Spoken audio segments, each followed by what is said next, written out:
Hi, today I'm going to cover something that I've been wanting to for quite some time.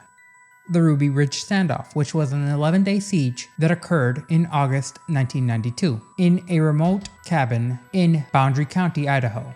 At the center of all this kerfuffle was Randy Weaver and his family, along with a growing conflagration of law enforcement agencies. And it all started with the U.S. Marshals Service showing up at Weaver's property with a bench warrant after he failed to appear in court on federal firearms charges. And from there, things would just spiral out of control. Weaver's cabin was basically out in the middle of nowhere, and the guy was prepared for the usual apocalypse that most people at the time were preparing for. He was basically a proto-prepper with a more prominent distrust of the federal government. This, along with the fact that the marshals didn't exactly come off as the most sane people at the time, led to the firestorm that would come. During a surveillance operation on August 21st, Marshal Roderick shot the Weaver's family dog, sparking an explosive chain of events that would wind up with the Weaver's 14-year-old son, Samuel, armed and rather incensed at someone not only shooting at him and his family but at the dog, leading to his own return fire. And the marshals would go on to kill the kid, and in the chaos, Randy's friend Kevin Harris would shoot back and kill Deputy Marshal William Francis Degan Jr.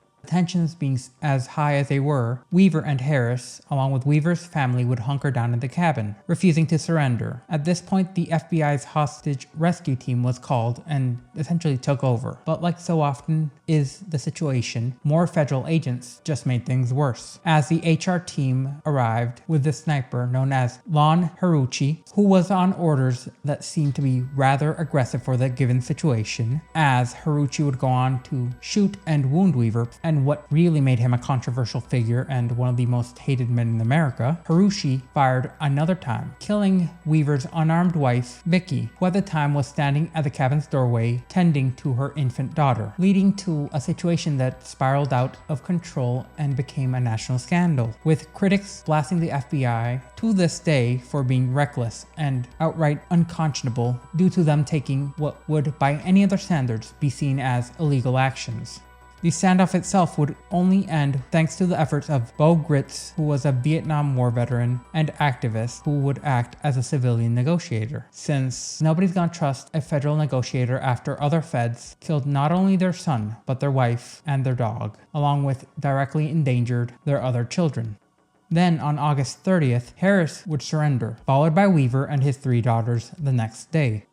The siege was over, but the fallout was only beginning. Randy Weaver and Kevin Harris would go on to be charged for a litany of crimes, including first-degree murder, for the death of Marshal Degan Jr. However, Weaver's defense was led by the renowned attorney Jerry Spence, who argued that the federal agencies, including the FBI, the U.S. Marshal Service, and the ATF, had engaged in criminal misconduct and outright murder. In particular, since the first time they killed anything, they didn't identify themselves. And the jury agreed, going so far as to acquit Weaver on all the charges related to the standoff, with the exception of failing to appear in court and violating his bail. On the other hand, Harris was acquitted completely. As things would naturally develop, the Weaver family would sue the government and receive $3.1 million in a settlement in 1995, which in today's currency would be around the upper $6 million, closing in on $7 million. And Kevin Harris himself was awarded $380,000 in the year 2000. But that wasn't all. In 1997, the man who shot a woman holding her child, Lon Haruchi, would be charged for manslaughter in the case of Vicki Weaver's death. However, for some reason, the case was dismissed by a new prosecutor who coincidentally just believed that a conviction was unlikely, so it should not even be attempted, despite the public sentiment around the case and the individual sniper. The government's handling of Ruby Ridge faced severe scrutiny, as multiple investigations were launched, including a thorough assessment by the Department of Justice Office of Personal Responsibility, along with a Senate subcommittee inquiry.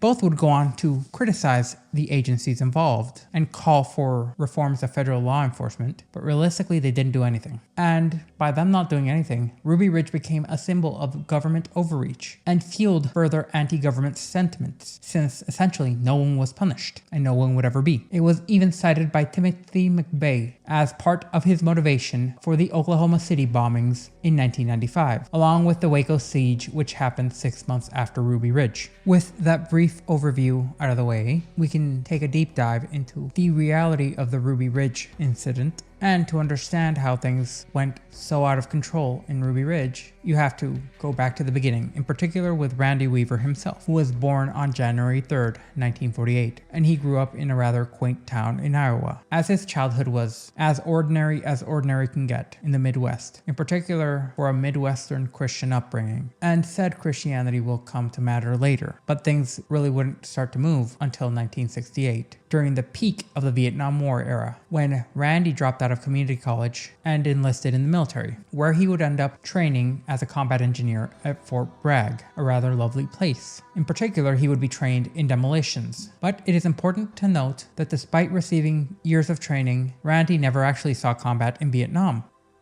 And the media at times has gotten it wrong by noting that Randy was a decorated Green Beret, and while he was trained at an area where special forces are indeed trained, he wasn't.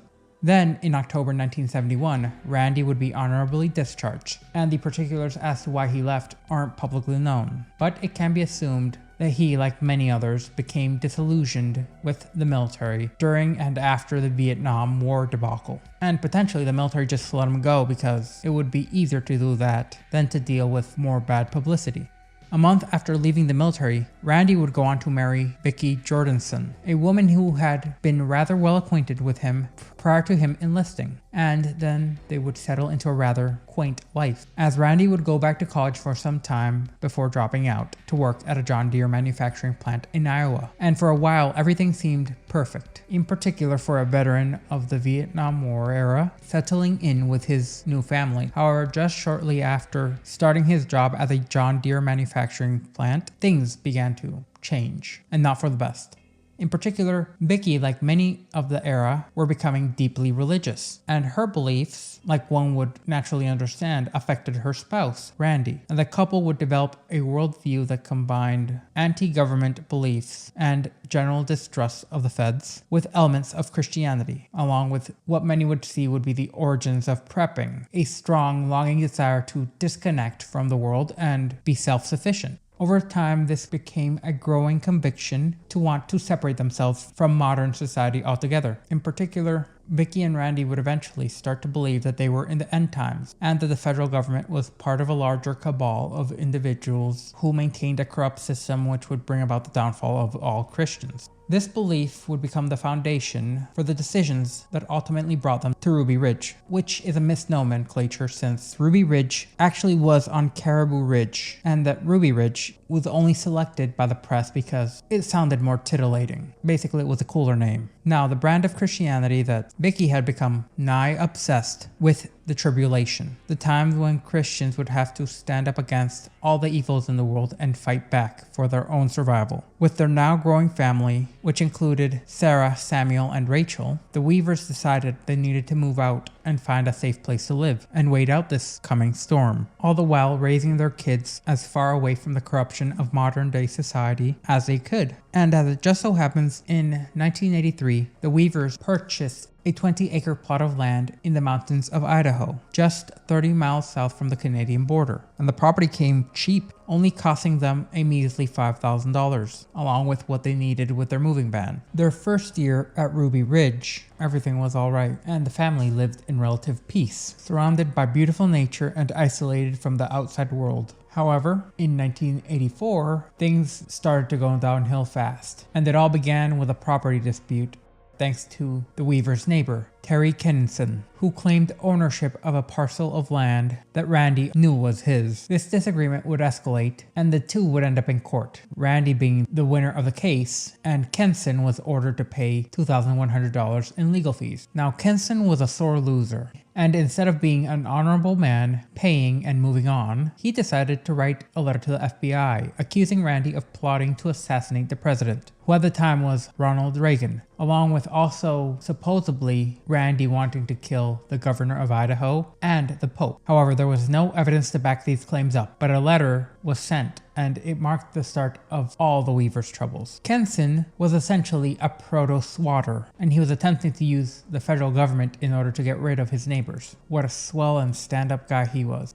On February 12, 1985, Randy and Vicki Weaver were called into the local sheriff's office for questioning, and waiting for them, rather than just the sheriff, were also 2 Secret Service agents who have to investigate any threat made to the president, and 2 FBI agents. Why the FBI? Well, they have a rather broad jurisdiction, and this would potentially include that. Over the course of a rather extensive interview, which while going into a lot of subjects didn't take too long, the feds were able to find out that Randy wasn't actually plotting to assassinate Ronald Reagan, or the governor, or the Pope, or anyone for that matter. As it turns out, the neighbor was 100% a swatter, and Randy wouldn't even be involved in any of Reagan's assassination attempts, which there were more than one. However, during the questioning, agents asked Randy about one of his acquaintances by the name of Frank Kumrick. Frank was a known member of the Covenant, the Sword, and the Arm of the Lord, which is often abbreviated as CSA, an extremist group that was staunchly anti-government and that the feds had been monitoring closely. The CSA was one of the many domestic militia groups that had popped up since the 1980s, many of them having former Vietnam and other military veterans being a part of them. These groups often stockpiled weapons and spread anti-government rhetoric and propaganda. Sometimes they would even go so far as to carry out violent attacks, and the CSA's activities would eventually cause their own standoff with the feds. And while Randy Weaver wasn't a member of this militia, apparently just being associated loosely with someone was enough to get the feds looking at you. Regardless of the Weavers having walked away without any charges or any wrongdoing on their part, the feds have a habit of not being able to let go of anything. Then we move on to July 1986, and things took another turn. An undercover informant spotted Randy at a meeting for the Aryan Nations, a white supremacist group, one that the federal government was actively monitoring at the time. Now, it is important to note that during the 1980s, militia groups were a sticking point for the feds. In particular, the Bureau of Alcohol, Tobacco, and Firearms, along with the FBI. And many of these groups weren't just anti-government, they were outright violent and had engaged in some amount of criminal activity. The Aryan Nation in particular had been a group that was explicitly created on white supremacist ideology. Unlike some of the other groups that incorporated elements of racism alongside broader anti-government sentiments, the Aryan Nation was out and out racist, and they were open about it. The group had made multiple headlines and had attention drawn to them by the news due to their actions. In particular, a subgroup within the Aryan Nation known as the Order. This group had carried out a string of violent attacks on federal property, even going so far as to, oh so creatively, murder a Jewish talk show host. And because of this, the feds had embedded multiple undercover operatives within the Aryan Nations in order to keep tab on their activities. And the fact that Randy was spotted there in one of their gatherings, regardless of the rationale or the reason, had the government's feelers up and about. However, the actual involvement with Randy varies depending on the telling of each individual government plant within the Aryan Nation. And while some believed that he sympathized with their ideologies, other agents believed that he was there out of curiosity, though there were individuals within the feds that believed he had just been at the wrong place at the wrong time, in part due to functionally being their next door neighbor, or what would pass as a next door neighbor in the said circumstances. Regardless of his actual association with the group, this put him squarely in the sights of the feds. And once you're on that radar, regardless if you're proven innocent, you're not getting off. And to be more specific, it was thanks to the informant Kenneth Fardley, working under the alias Gus Manel, that Randy was spotted. It wasn't to spot Randy that he was sent in there. It was to build a case for the FBI to act on potential firearm charges against the Aryan Nation. Some of the government's narrative would attempt to paint Randy as deeply involved in the group's criminal activities, which allegedly included bank robberies, thefts, and even attempted murders. On the other hand, what is more believable and seems to follow the case is that Randy and his family vehemently did not believe this, claiming that they didn't align with the group's ideology, but they interacted with them reluctantly because they were neighbors, and in that sort of rural area, you sometimes need help from your neighbors to fix certain things or odd jobs here and there. And according to testimony from both Randy and Kenneth Fardley, Randy was not a member. He was not actively associated with them, to the point that he was never even in the members' visiting logs, which for a racist group of anti-government individuals was rather regimented and government-like. And Fardley would go on to state that over the course of multiple years, he only saw Randy at 4 Aryan Nation events. And even then, Randy would rarely enter the meetings. Instead, he would hang around the parking lot, chat with people, and ask for favors with odd jobs and the like, leaving shortly after getting aid. More importantly, Fardley testified that he believed that Randy actually had no involvement and was just a neighbor of the individuals running the Aryan Nation facility. And while Randy wasn't a member of the Aryan Nation, he aligned with particular parts of his doctrine. In particular, there are accounts that paint Randy as having some soft-heartedness for white separatism. Not active segregation or violence towards other races, but basically prioritizing your own group of people, which actually matched a lot of the ideology from multiple racial exclusivity groups of the day. That, along with his distrust of the government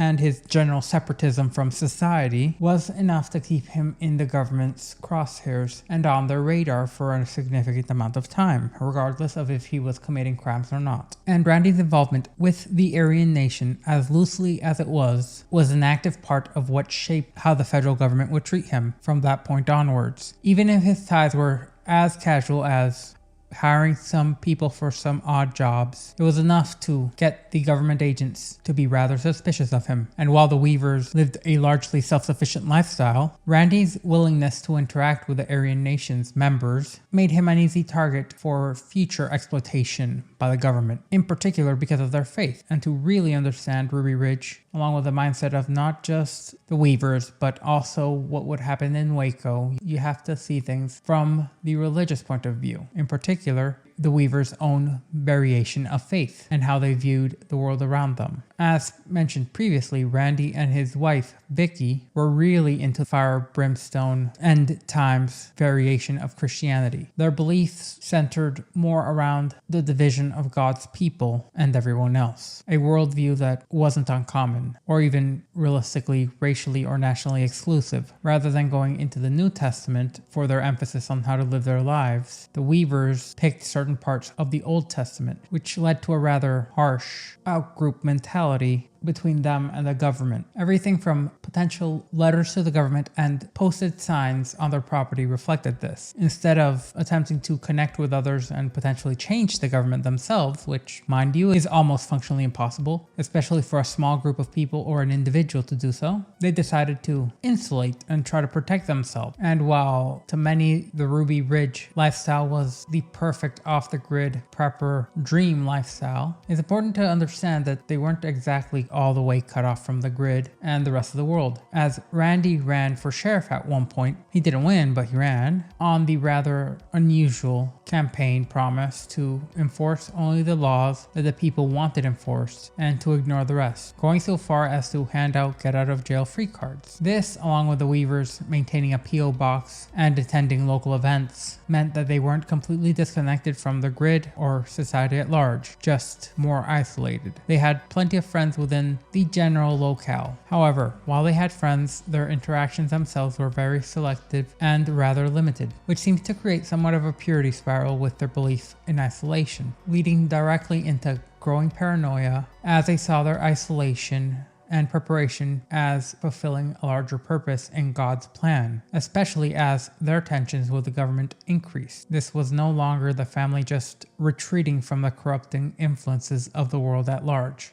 They now believed that they were preparing for the end times to come, and a clash between themselves and the rather corrupt and lascivious system. As the federal government was operating under the assumption, true or false as it may be, that showing force would bring people like the Weavers in line, trying to be as violent as possible to cause people to get back in place. But the Weavers, like many of the group during that time that the government would attempt to actively slaughter, were preparing for just such a scenario. But for the federal government, especially at the time, they saw a nail that stuck out and they intended to hammer it with as much force as possible. Basically, they went with the approach approach of using a sledgehammer for a finishing nail, which the fact that there were multiple calls for multiple federal agencies to be eliminated altogether shortly after these events didn't seem to work, but they at times still continue to do such practices to this day. However, the through line for the public is that the events surrounding Ruby Ridge have Randy coming out as either a completely innocent figure, intentionally targeted by the government just so they could flex their muscles, or somebody who was randomly targeted as incompetency led the government's actions to spiral out of control. However, it is important to note that Randy wasn't just some innocent guy. His decisions and beliefs, along with his associations, did indeed play some part in what happened to him and his family. However, regardless of that, they did not deserve the violence that would come onto them by the government, the people who are supposed to protect us, or at least supposed to maintain the peace that allows people to feel safe. Things would then take a rather decisive turn in 1989, when Randy invited Kenneth Fardley, the undercover ATF informant, to his home on Ruby Ridge. At the time, Fardley was still going under the alias Gus. However, to avoid the natural dislike of the Aryan Nation he would attempt to spend as much time on the Weaver's property as he could. While Randy discussed his plans for a self-sufficient lifestyle on his compound and preparing to survive the end times, Fardley would introduce Randy Weaver to his cover story, stating that he was involved in running guns for the Aryan Nation and other groups. On October 11th, 1989, Randy met Fardley in part because Fardley wanted to talk about the possibility of selling some firearms. Fardley in particular mentioned short-barreled weapons were high in demand at the time, and Randy expressed interest in this, in particular because it would be an easy way to make some extra cash. Just a few weeks later, Randy met Fardley with 2 short-barreled shotguns. Fardley would go on to pay Randy $300, promising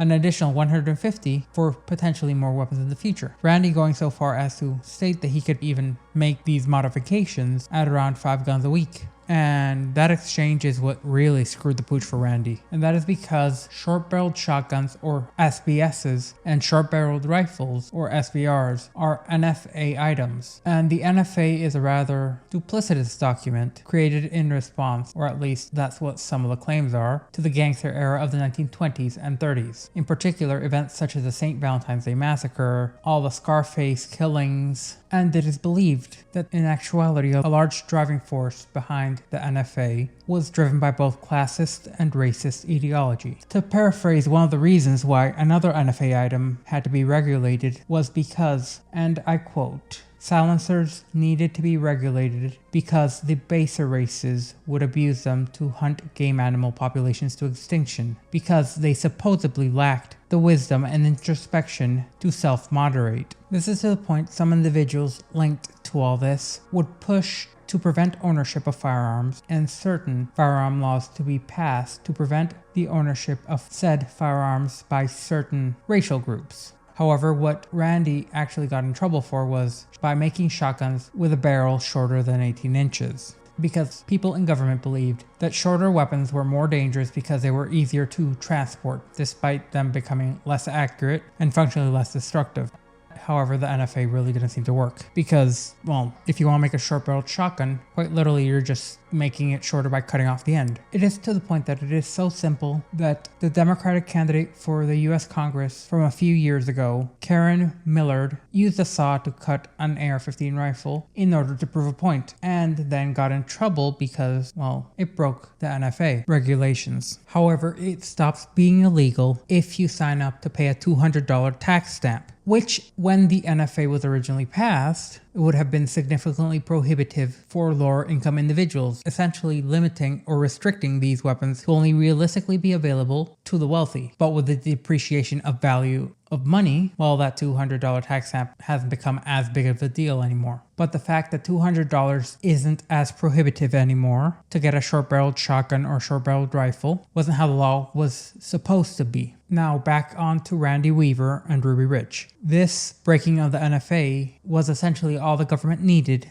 to squeeze Randy, since it allowed them to escalate their involvement more thoroughly. And it would be what led to the complete loss of control of the situation in Ruby Ridge. And it also means that Randy was not completely innocent in what happened. He did indeed break the law, regardless of the law being at times both classist and seen as racist, ironically enough. Later, on October 24th, 1989, after Randy had delivered the sawn-off shotguns, Fardley would turn over the guns to the ATF, and the agents in charge of this case began drafting their charges. But shortly after Fardley filed his incident report, another informant by the name of Rico Valentino would go on to tell Randy that Fardley was actually an undercover government agent. Now, supposedly he didn't do this intentionally, but feds being feds, well, they could have been attempting to turn Randy's anger towards Fardley over to a more actionable offense. Now, this left Randy rather incensed,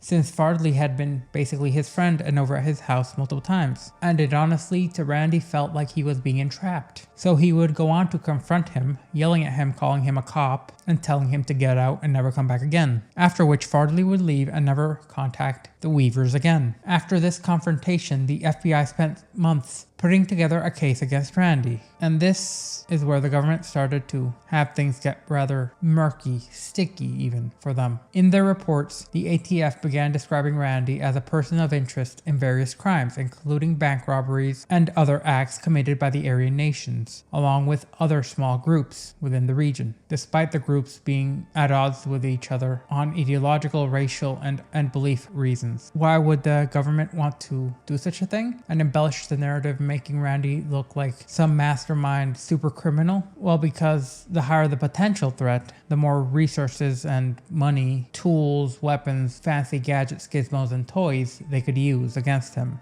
And if a government agency doesn't use all of its budget or more by the time the next budget is up, they run the risk of having their budget decreased rather than increased.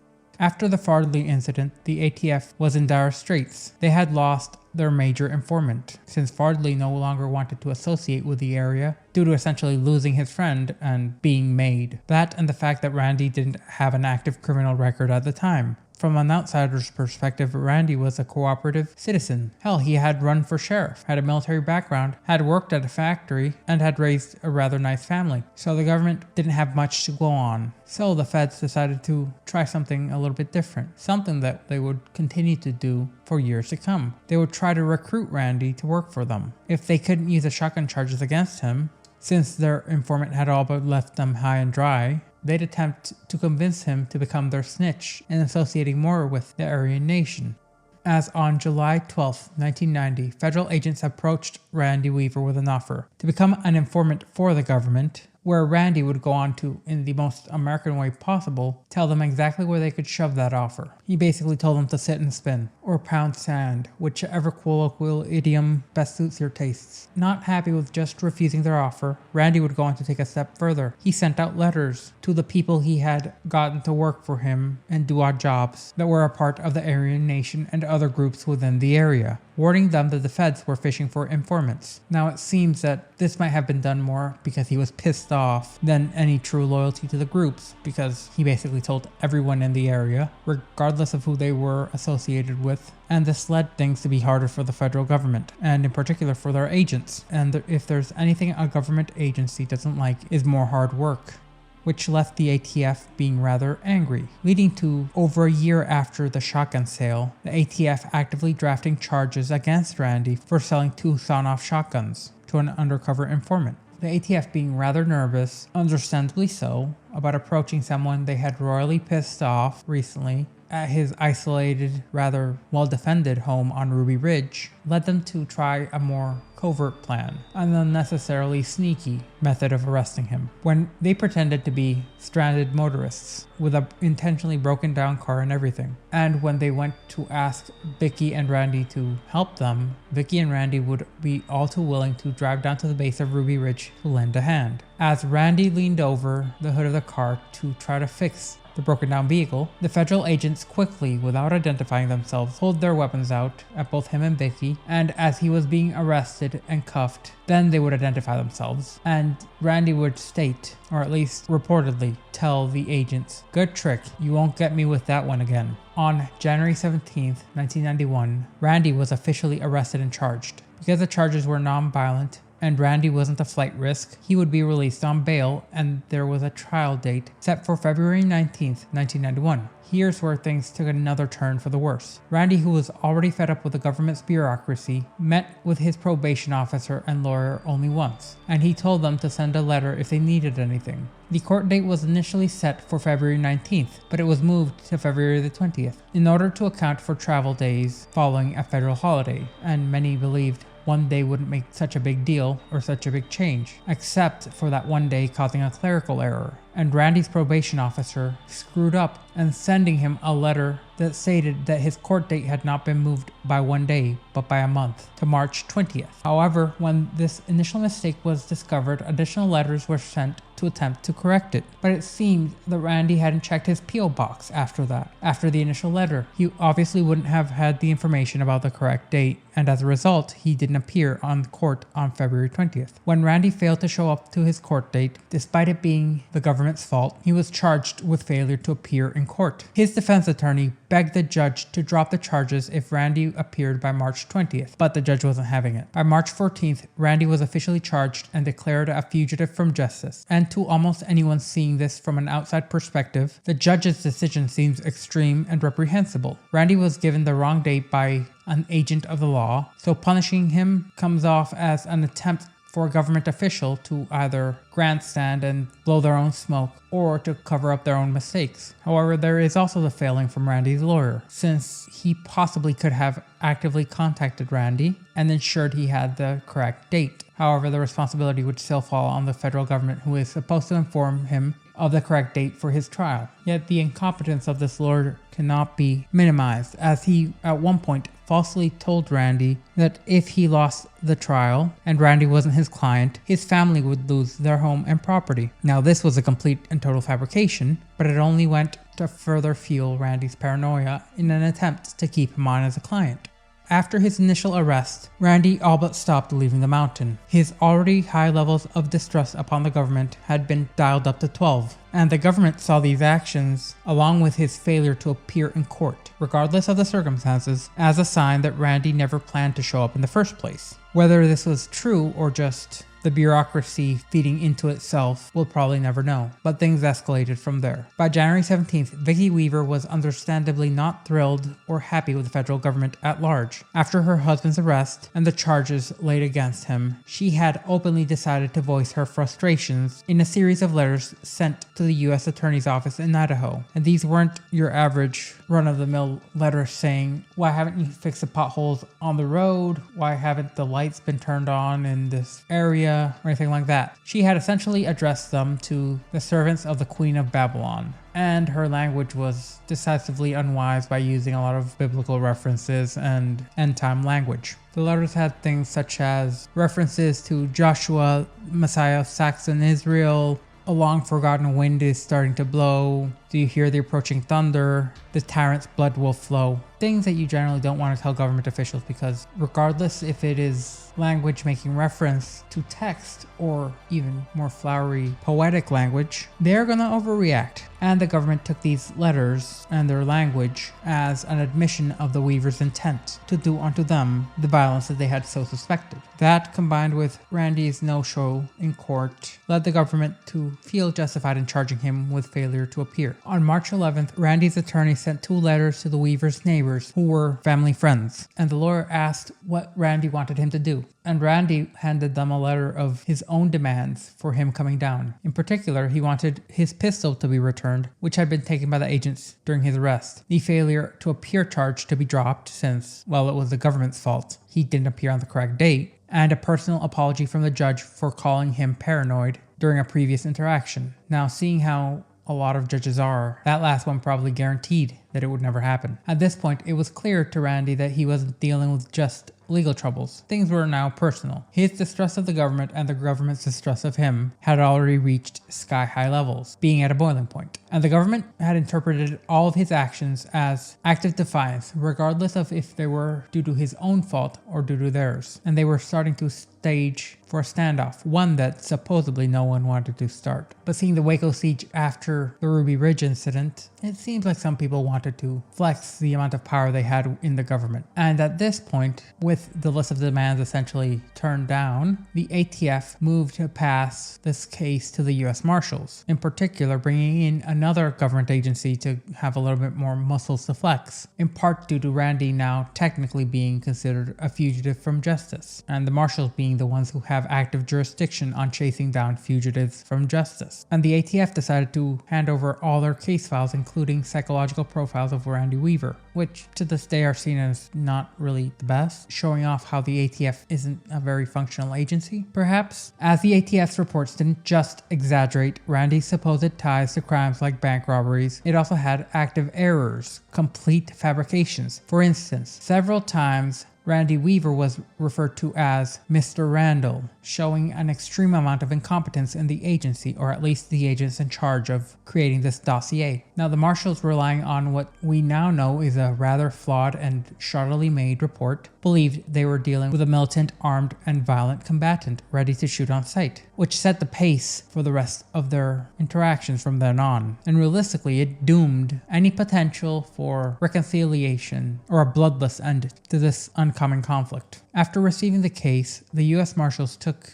an entire year before they finally made their move. And unfortunately, in that entire year, they just took the information they got at face value. They didn't attempt to do their own due diligence and check if the reports were correct, because they were being sent to apprehend a Mr. Randall when Randy was Randy Weaver. But instead, they spent about a year planning and preparing, covering red tape, getting through the whole bureaucratic rigmarole before acting. Meanwhile, Randy stayed up in Ruby Ridge with his family, occasionally coming down the mountain, but mostly keeping to himself and to his friends. Finally, on March 4th, 1992, 2 US Marshals were sent to make contact, as they walked up to Randy's property and informed him that he was being served a warrant for his arrest. Randy, who at the time had a rifle slung on his back, told them that they were trespassing on private property and that they should leave. And for the first time in a long time, it seems someone was actually reasonable. And the Marshals just turned around and left. No incidents, no escalations, no violent yelling or anything of the like. Just a couple seconds of an awkward standoff before nothing. Beautiful.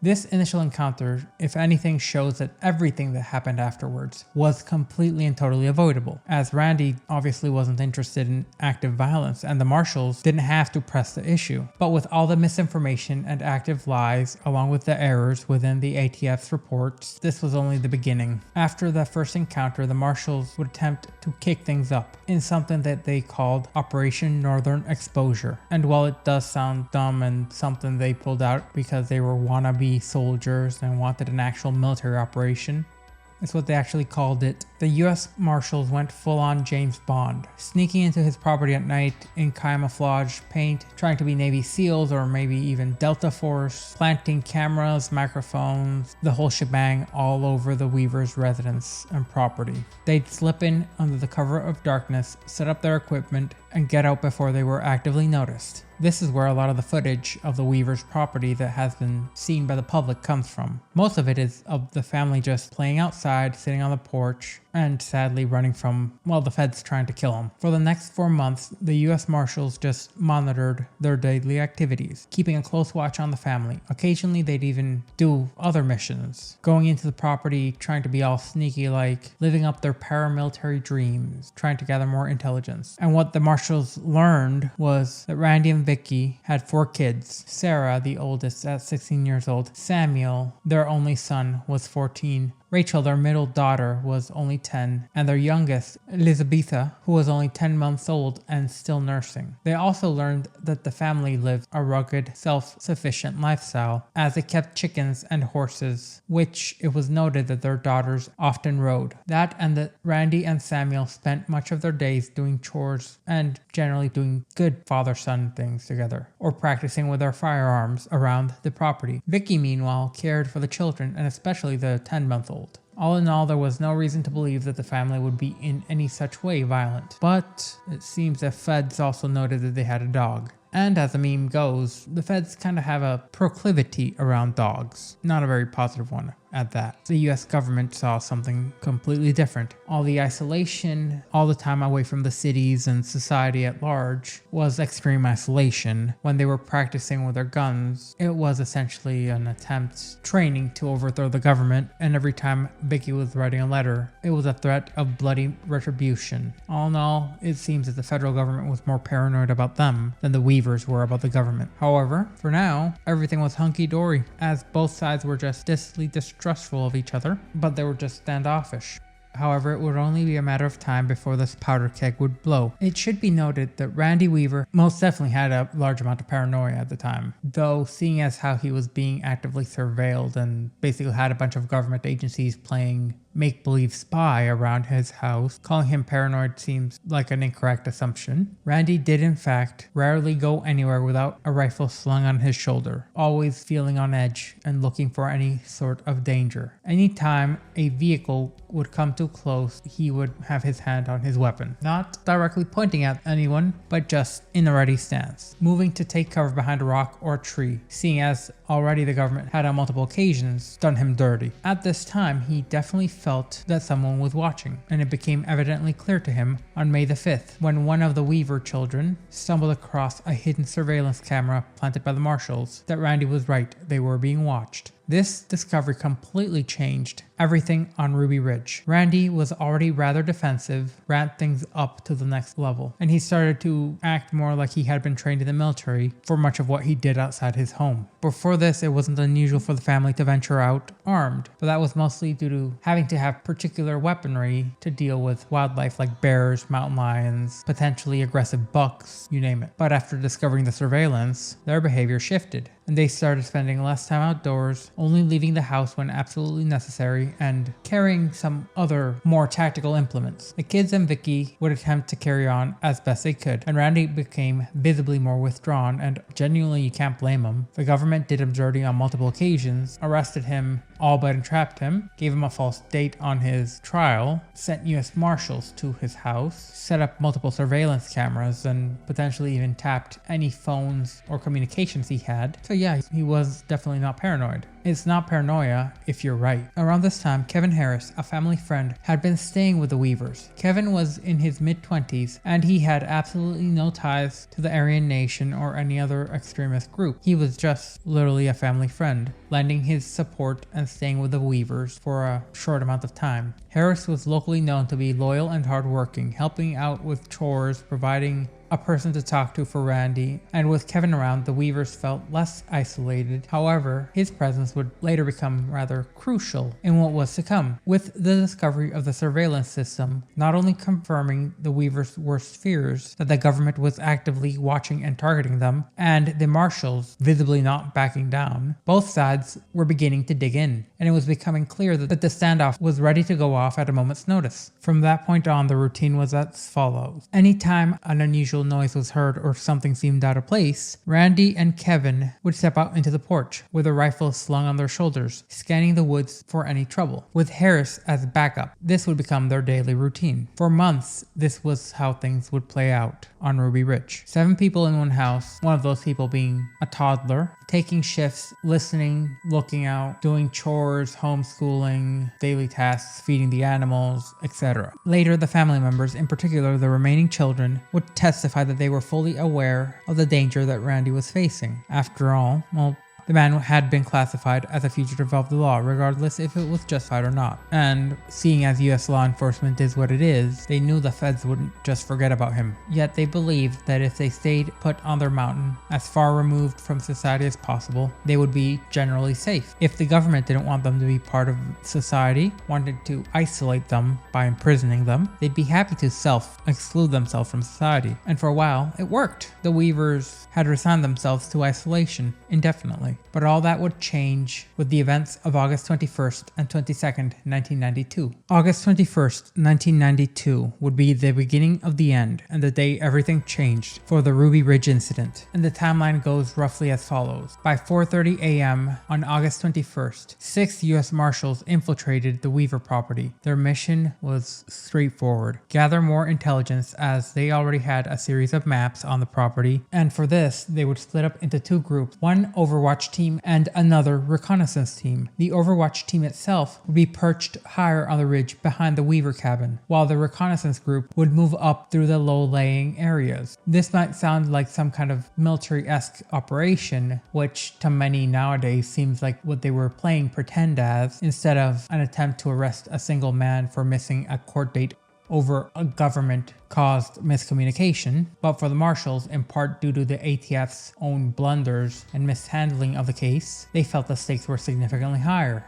They were dealing with a family that had consistently refused to cooperate, who was reportedly armed to the teeth and involved in a series of high-profile crimes and attempted murders. At one point during the Marshals' operation, they decided to test the family dog's response by throwing rocks and sticks near the cabin. Unsurprisingly, this spooked the dog, Striker, who bolted towards the noise, barking wildly. As Striker bolted into the woods, Samuel Weaver and Kevin Harris, armed and alarmed, followed closely behind. The two were in particular hoping that Striker had caught on to the scent of a game animal, as meat was running low in the cabin. Meanwhile, Randy Weaver, not being as spry as he used to be, decided to take a more established path, expecting to intercept the group at a more safe point. This is where things get complicated, since Randy's chosen path led him directly to the Federal Agents Overwatch team, who were also making their way around the rougher parts of the mountain. As Randy jogged along, one of the agents suddenly emerged from the brush and yelled, "Freeze!" Randy instantly recognized the man as a Federal agent, and despite his tension, Randy was noted not to attempt to draw his weapon. Maybe he believed that he wouldn't be able to win, or maybe he didn't want to escalate things. Either way, Randy's reaction was rather American. He shouted at the agents, "F you," and then turned on his heel and sprinted back to the cabin as quickly as he could manage. Meanwhile, Striker's chase brought the second group to the agents and to a junction in the trail known as the Y. The Y was named because it essentially was where one path diverged into two, and it would become a major focal point during the court proceedings later, and it was where everything would come to a head, with rather bloody results. At this point, Striker, Sam, and Kevin Harris, along with the three federal agents, converged on the Y. This is where things completely went out of control. For over a year, the US Marshals would maintain that Sam and Harris were the aggressors, and that everything the agents did was by the book. However, during the trials that followed, a different version of events emerged, one that was consistent with the evidence and the testimony from the Weaver family. This version ultimately won the jury over and was proven to be correct. According to this account, the reconnaissance team attempted to stay hidden by the roadside at the Y, but Striker, being a dog and a rather good one, charged straight at them. Sam and Harris were close behind but not directly in view yet, leading the agents to likely panic. And to avoid being discovered, one of them decided to shoot. One of them decided to play into the federal agent stereotype and shoot the dog, killing him. Now, it's important to note that the federal agents did not do something that they're legally required to do. They never identified themselves. They were just guys trespassing on the property who didn't even state that they were on official government business and opened fire upon a dog who was running from the same direction as two other people. And so it's completely understandable that both Sam and Kevin felt rather threatened, since they were following their dog thinking he was running into deer or something else, and then out of nowhere, a guy dressed in camouflage shot not just towards you, but killed your dog. And that's all they saw. That's all the context, all the information they had. No explanation, just bang, bullet comes whizzing at your direction, and your dog is dead. The testimony at the trial later described the sequence of events that occurred at the Y when Randy turned to sprint away as he heard a gunshot and Striker's yelp. This appears to be why the Overwatch team decided not to pursue Randy up the trail. Maybe they thought that he'd get back up and turn on them, or maybe they believed that they could outrun Randy and reach their team before anything else could happen. Well, as this was going on, the moment that Striker was shot, 14-year-old Samuel Weaver spotted the man responsible and reportedly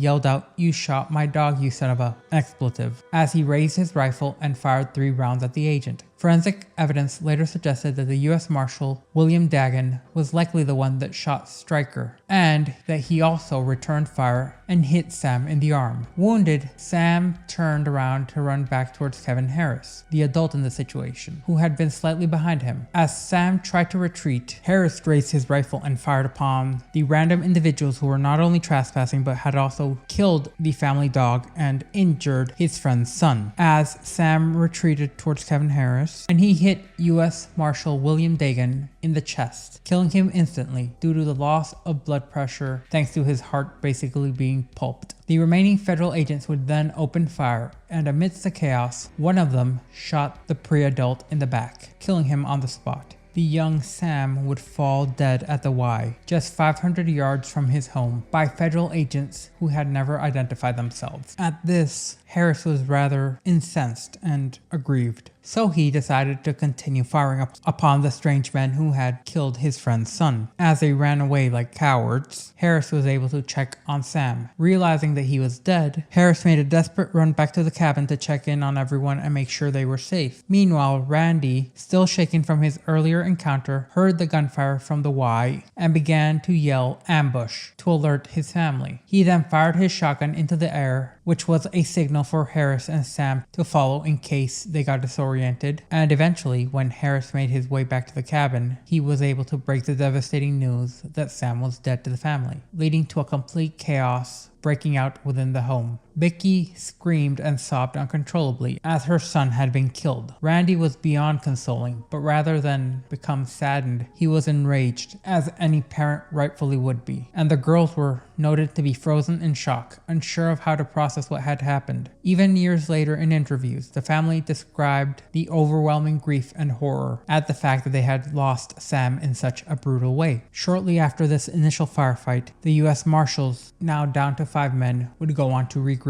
2 of them were sent to a nearby house to call for backup, as they would reach out not only to the U.S. Marshal Service but to local law enforcement requesting immediate aid. And here's where things start to get a little shady. When the U.S. Marshals called, they informed everyone involved, including the FBI and their command center, that one of their agents, William Degan, had been killed. But they conveniently decided to leave out the part where Samuel Weaver had also been shot dead by one of their agents, and that they had been the aggressors. They would later claim in court that they had no idea that Sam had been killed. However, that's hard to believe with the fact that they clearly shot him in the back and he fell to the ground right thereafter. But things get worse for their claims with what comes next, as the Marshals did not just omit that Sam was dead, they also left out critical details about how the firefight started. In their report, they framed their narrative in order to sound like they were innocently conducting reconnaissance when the Weavers suddenly ambushed them, resulting in Degan's death. And they conveniently would gloss over how their actions,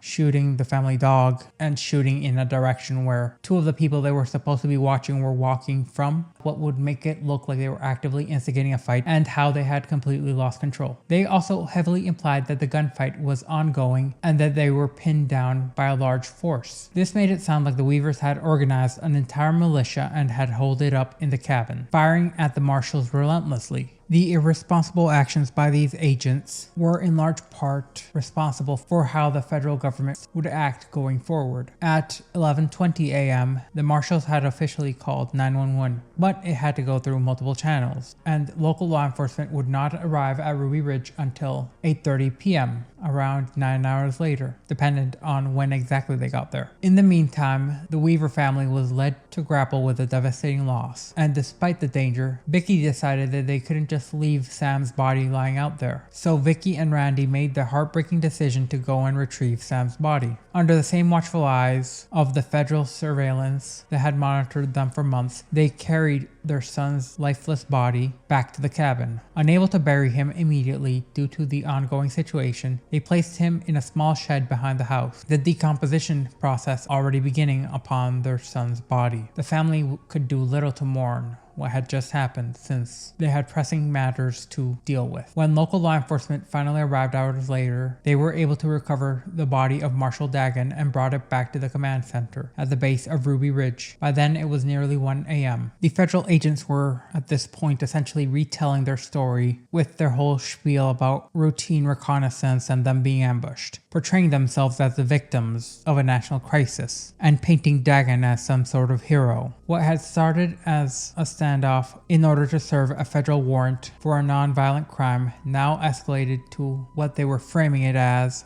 a militant siege on the local area, to the point that the neighbors were evacuated and all roads leading in and out of the area were functionally closed, as the entire situation would now go back to the FBI's jurisdiction, which is a standard whenever a federal agent is killed in the line of duty. For the second time in this tragic tale, jurisdiction was transferred between agency to agency, with more false and misinformation being spread out. And when the marshals actively passed on the information to the FBI, they decided to scale things up once again and paint the Weavers and Harris as bloodthirsty extremists to the point that it almost sounds like they're from a comic book or some bad movie. They claimed that these individuals had knowingly killed a federal agent who had identified himself, and suggested that Vicki Weaver and her children could potentially be hostages being held against their own will. On top of that, the marshals admitted that they did not know how many people were in the cabin, in a way that made it seem like there was a veritable army of individuals holed up in order to get the FBI to respond with overwhelming force, in order to, well, clear things up and get rid of any culpability their own agents had. The FBI would quickly then dispatch their hostage rescue team, a specialized unit created for scenarios such as this in order to save hostages from active shooters, to their new mobile command center at the base of Ruby Ridge. By 4:45 a.m. on Saturday, August 22, the hostage rescue team arrived. FBI agent Jen Glenn, who oversaw this operation, had already arrived hours earlier and began setting up roadblocks and checkpoints, along with multiple sniper positions, as the governor of Idaho declared a state of emergency, which allowed federal and local law enforcement to enlist the help of the Idaho National Guard. This would bring out military helicopters along with armored personnel carriers, ramping up an already tense situation. Because the FBI believed the Weavers might take their own family as hostages, or worse for them, they were intent on killing more federal agents, they implemented a rather controversial set of rules of engagement. Normally, on American soil, law enforcement operates under strict guidelines. Deadly force is to be used in order to prevent imminent threats of death or serious injury. But on Ruby Ridge, the rules of engagement changed considerably. After approval from Washington, the FBI would issue the following rules of engagements to its agents at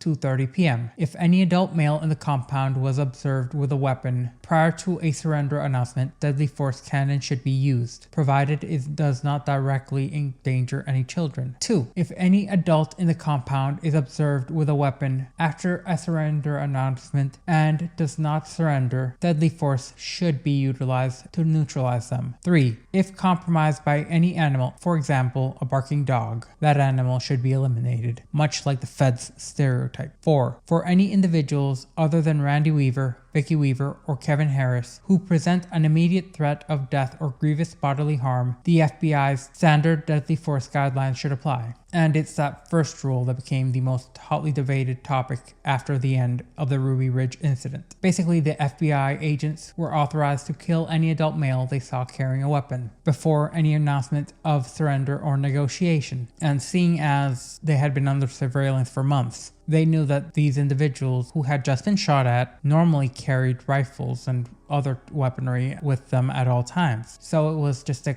green light to kill any of them at the FBI agent's leisure. And again, it is important to remember that this wasn't an actual hostage situation. The FBI had been pulled into the situation under false pretenses by the US Marshals, who, in what seems like an attempt to cover their own behinds, exaggerated things to an extreme, potentially hoping the FBI would wipe the family out and clear them of any culpability, since the agents 100% fired first. The idea that these rules of engagement would ever be put into action just seemed bizarre, since at no point in time had the Weavers made any threats of violence against, well, anyone, and at no point in time had the Marshals or the FBI agents attempted to negotiate like would normally be the case. Meanwhile, inside the cabin, the Weaver family was shattered. After having placed Sam's body in the shed, they were left basically sitting in silence. Randy and Harris caked in no small amount of blood, and according to Sarah Weaver, no one really spoke much. The adults, Randy, Vicki, and Kevin Harris, would go on to debate whether they should walk out and surrender. However, seeing as they had been fired upon without any declaration of intent multiple times and had one of their youngest slain, they didn't feel safe doing so. After all, the marshals had shot first without any warning or identifying themselves. If they walked out now, they could just be executed for funsies, especially after Harris had slain one of the agents shooting at and partly responsible for killing Sam. So they were essentially frozen in indecision. Sarah would later recall that Vicki, clearly in shock and in mourning, suddenly mentioned that they should put out buckets to catch rainwater, as they likely wouldn't be able to go to the well anytime soon. While this was happening, the hostage rescue team began taking up sniper positions and calling in one of the most hated men in American history, an agent by the name of Lon Hiroshi. Within just a few hours of being in position,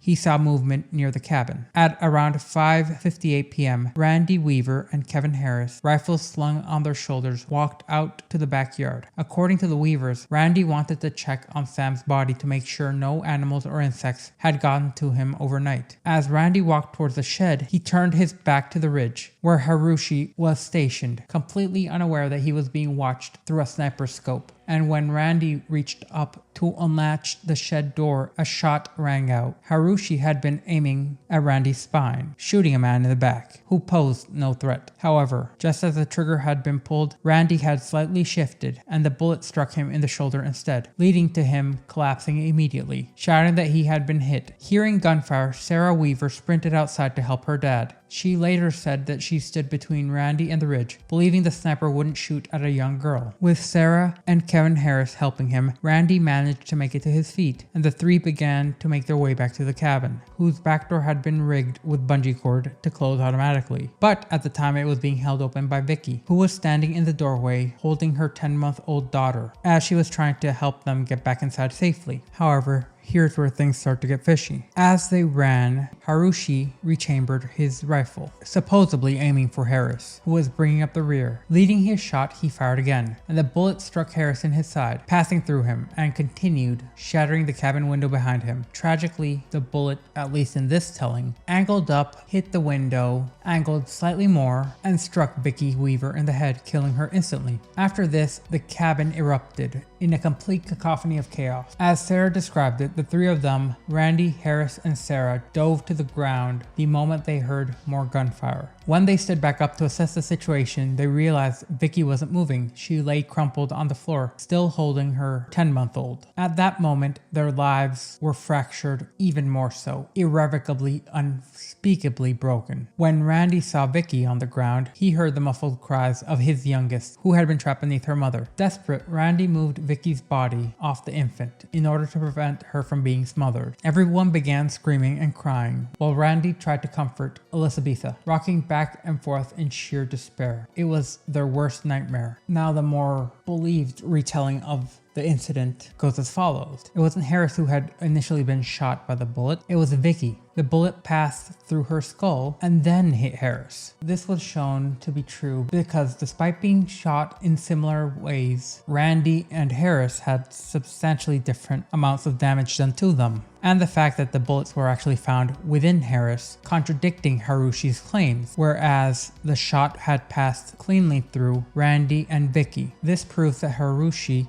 initially targeted and shot at Vicki, since she would have been the first one he would have seen in his scope and would have necessarily have to have been hit first for the bullet to end up lodged within Harris. After firing his shots, Hiroshi would later, much like the slime ball he was, claim that the first shot he fired was a hit, describing it how he saw Randy collapse and clutch his shoulders. However, he would maintain that the second shot was a miss, and according to his testimony, he didn't see anyone get hit and assumed the bullet had gone wide. To this day, the official report maintains that FBI sniper Lon Hiroshi did not know Vicki Weaver had been shot and killed, nor did any federal agents claim knowledge of Samuel Weaver's death at the time. According to the feds, they believed that everyone inside the cabin was alive and well, despite having so many cameras on the property that it would be nearly impossible for them to miss any of the deaths. However, despite them trying to cover up all of this, Hiroshi's accounts and actions have been scrutinized extremely, and quite the number of skeptics suggest that he knows significantly more than he lets on, and either chose not to report it in order to protect himself from, well, being a federal agent and a murderer of a woman placed in jail, where quite unspeakable but fitting things would happen to him. And the night after the shooting, Haruchi reportedly sketched a diagram of his shot trajectory while at the hotel. He had drawn a figure representing the target he had shot, which, despite claims stating that it appeared to be Kevin Harris, most closely matches the position Vicki was in when she got shot. Haruchi's second shot became one of, if not the most controversial in the entirety of the Ruby Ridge incident, because despite having the go-ahead to basically shoot any armed male, Haruchi had no permission to shoot an unarmed female carrying an ankle biter. It was only after shooting multiple people and potentially killing multiple individuals that the FBI realized that they should at least attempt to negotiate before slaughtering everyone, like it seemed to be their instinct at the time. Up to that point, no one had issued a surrender demand, a warning, or any attempt to communicate. They had just gone in guns blazing, and thanks to that, 3 people had been killed without a single word of engagement from the feds. At around 6:30 p.m., the FBI rolled up an armored personnel carrier within 30 feet of the cabin. Using a megaphone, the FBI agents quickly attempted to deliver an ultimatum while throwing another megaphone downwards so the remaining Weavers could talk to them, then quickly retreated back into the safety through their APC after getting no response. And realistically, why would the Weavers do so? Every time they had gone out, they had been shot at, and at this point, 2 of them were dead. Inside the cabin, things were terrible, a tragedy all in all. After witnessing his wife's death and hearing his youngest cries beneath her, Randy had been forced to move his wife's lifeless body and cradle the infant close to him while he was also bleeding profusely. The entire family at that point was in a state of grief-stricken shock. At one point during the night, overwhelmed by pain and fear of a slow death by infection due to his untreated wound, Harris begged Randy to end his suffering, to which Randy refused, as he told Harris that he would have to do it himself if that is what he wanted. Using whatever rudimentary medical supplies he had, the family did their best to treat Harris's wound, but it was clear that an infection had already set in. From that point onwards, the family moved cautiously within the cabin, crawling in order to avoid exposure from sniper fire thanks to the windows in the cabin. The siege had escalated to an unimaginable level at that point. As the standoff dragged on, Kevin Harris remained on the kitchen floor, his condition worsening by the hour. The bullet wound, as it was continuing to fester, began to obviously be infected, more and more so. By August 23rd, the second full day of the siege, the FBI decided to ramp up their efforts and attempted to establish negotiations once more. At one point, one of the individuals rather insensitively decided to ask, "So what did Vicki have for breakfast?" To the FBI agents who asked this question, it might have seemed like a rather innocent way to attempt to start a conversation. But for the Weavers, who had been sitting with Vicki's dead body in the same building as them, it felt like mockery, an insult. But it didn't stop there. In an apparent bid for more direct communications, the FBI sent a robot into the house. And it wasn't just any robot, it was armed. However, it was meant to deliver a telephone for the Weavers to use, but for some idiotic reason, it had a 12-gauge shotgun mounted directly on it, and it was aimed squarely at the cabin door. Now, maybe the federal government really is that incompetent, but what kind of idiot sends something like that to a negotiation, especially when they had shown themselves to be more than willing to shoot without announcing themselves? Predictably, the family refused to use the phone or even get near the robot, and honestly, who could blame them? Meanwhile, the APC would continue to circle the cabin, positioning themselves on ridges and different places to box the family in further. Despite these potentially being attempts at communications, nothing serious had come of it, and to most outsiders, it looks like a joke, rather than the FBI attempting to genuinely communicate with the Weavers. As the siege dragged on, tensions continued to escalate, in particular regarding the FBI's rules of engagement, which had become public at the time, and had been criticized for being overly aggressive. However, it was too late to undo the damage done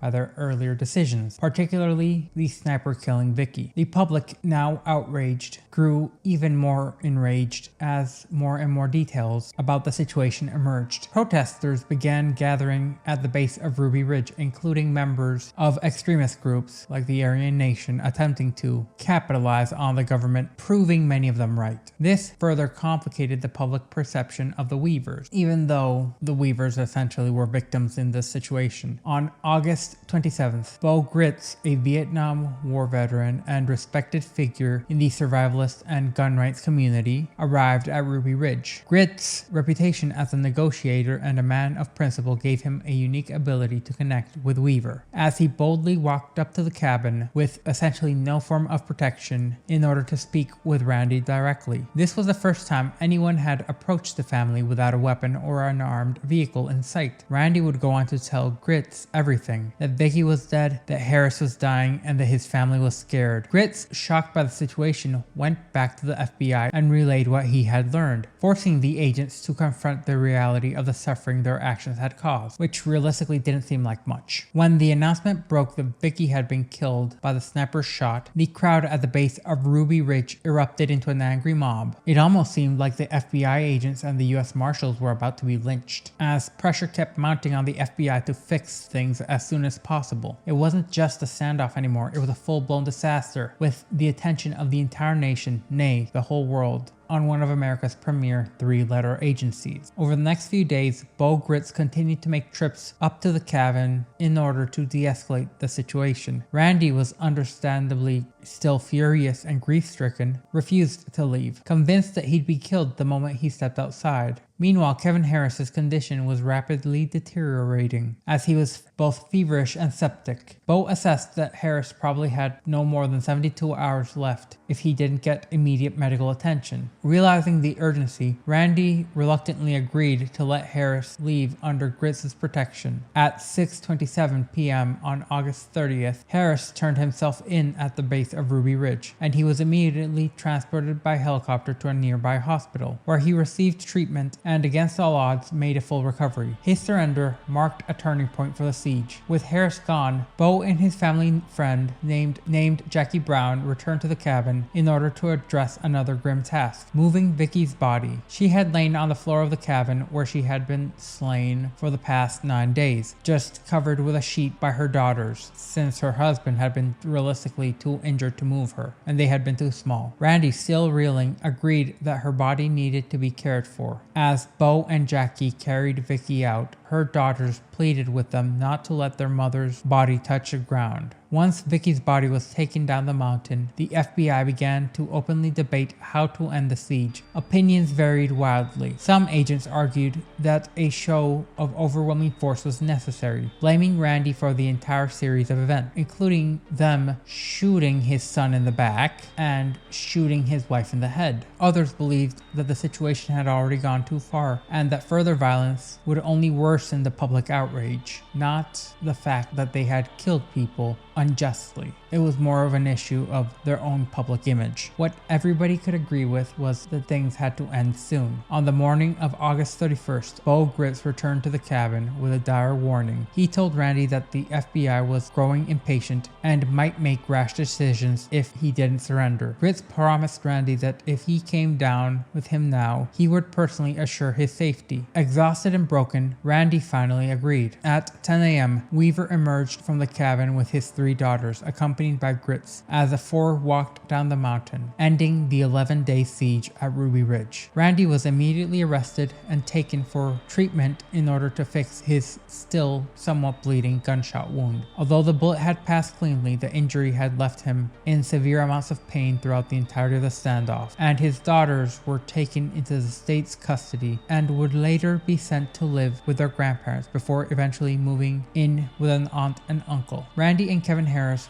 were both charged with the first-degree murder of Marshal William Degan, the federal agent killed in the initial gunfight. The authorities were also desperate to secure convictions to the point that they were briefly considering charging 16-year-old Sarah Weaver as an adult, implicating her in the murder. Thankfully, because this would have left them looking like complete and total savages, the government dropped that idea. Meanwhile, the media was rife with misinformation. One of the biggest claims was that Randy Weaver had served in the military alongside Bo Gritz as a Green Beret, which was clearly false. As stated above, while he was trained, Randy was never sent to Vietnam, and while he was trained in an area that also trained special forces, he was never part of the Green Beret. It seems that even way back when, the media was making themselves seem untrustworthy. Eventually, Weaver and Harris's trials would commence, and the trial itself was as much about public perception as it was about getting any form of justice, as both sides came out with rather different narratives. The government's stance was that Randy Weaver had lured federal agents into a deadly trap, while his supporters claimed that the federal agents had planned a full-scale siege and assault, which in part was true, they were considering it, in order to kill Randy Weaver and his entire family. While neither of these scenarios lined up exactly with the facts, they set the tone for the legal battle up ahead. Randy's defense attorney, Gary Spence, took the center stage of this trial. Known for his showmanship and razor-sharp wit, Spence had a unique strategy. He didn't call a single witness. Instead, he meticulously cross-examined every aspect of the prosecution's case, poking holes in every single testimony the federal agents had, making a fool out of the U.S. Marshals, the FBI, and the ATF. His approach was rather bold, but it paid off. One of Spence's first targets was the ATF's role in entrapping Randy. During a cross-examination, he highlighted how the undercover informant had asked Randy to modify the shotguns, a move that was clear to all once it was explained was entrapment. Any member of law enforcement cannot coerce someone into committing a crime, then arrest them for said crime. That argument alone, and how the ATF essentially told on themselves, got the weapons charge tossed out. And when it came to the murder of Marshal William Degan, Spence dismantled the government's narrative as he pointed out glaring inconsistencies with each of the witnesses' testimonies. For instance, one agent claimed the first shot was fired at a specific moment, while another gave a completely different timeline. Combining that with the constantly changing accounts from the government officials allowed Spence to make it clear that the agent's story didn't hold up to scrutiny. Spence argued that every action taken by Randy, Kevin Harris, and the rest of the Weaver family was consistent with people who believed they were under attack and had no chance to surrender. When viewed through that lens, the jury saw that the feds' use of force was not only excessive, but unreasonably so. As the trial had begun on April 13, 1993, with Randy facing 10 charges ranging from first-degree murder and violations of the NFA to conspiracy and resisting arrest. However, by the time it ended in June, the jury had cleared Randy of everything except the original failure to appear in court. For that, he was sentenced to 18 months in prison and a $10,000 fine. However, Randy had already spent over a year in jail awaiting trial, and so he was credited with time served and released in December 1993. Kevin Harris, who had been accused of killing Marshal Degan, was also fully acquitted. His shot was ruled as justified self-defense, and he walked free. However, 5 years later, a new prosecutor in Boundary County tried to reopen the case against Harris. Apparently, the guy just couldn't let the feds lose. But being a prosecutor does not include knowing about double jeopardy laws. Apparently, you can graduate and become a prosecutor without knowing the basics of the law. The fallout itself from Ruby Ridge would not end with the courtroom trial. The hostage rescue team involved in the siege was later deployed to the infamous Waco standoff. Well, seeing as most everybody ended up dead at Waco